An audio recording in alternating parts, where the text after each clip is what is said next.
New ইয়র্কের নবনির্বাচিত mayor Zohran Mamdani নানা দিক থেকে ভেঙেছেন ইতিহাস। 1892 সালের পর সবচেয়ে কম বয়সে তিনি নিউ ইয়র্কের মেয়র নির্বাচিত হলেন। একই সঙ্গে তিনি শহরটির প্রথম মুসলিম মেয়র এবং আফ্রিকায় জন্ম নেওয়া প্রথম ব্যক্তি যিনি এই পদে আসীন হয়েছেন। তার রাজনৈতিক উত্থানকে অনেকেই তুলনা করেছেন যুক্তরাষ্ট্রের প্রথম কৃষ্ণকায় প্রেসিডেন্ট বারাক ওবামার প্রার্থিতার সঙ্গে। আশার প্রতীক, নতুন প্রজন্মের মুখ এবং বদলে যাওয়া রাজনৈতিক বাস্তবতার প্রতিফলন হিসেবে। তবে প্রশ্ন উঠেছে, মামদানি কি ওবামার মতোই একদিন যুক্তরাষ্ট্রের প্রেসিডেন্ট পদে লড়তে পারবেন? উত্তর হলো না, পারবেন না। যুক্তরাষ্ট্রের সংবিধান অনুযায়ী প্রেসিডেন্ট কিংবা ভাইস প্রেসিডেন্ট হওয়ার জন্য একজন ব্যক্তির জন্মসূত্রেই মার্কিন নাগরিক হওয়া বাধ্যতামূলক।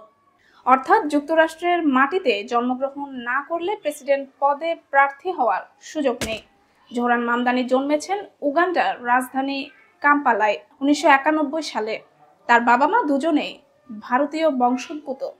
বাবা গুজরাটি মুসলিম, মা পাঞ্জাবি হিন্দু। মামদানির জন্মের সময় তাদের কেউই মার্কিন নাগরিক ছিলেন না।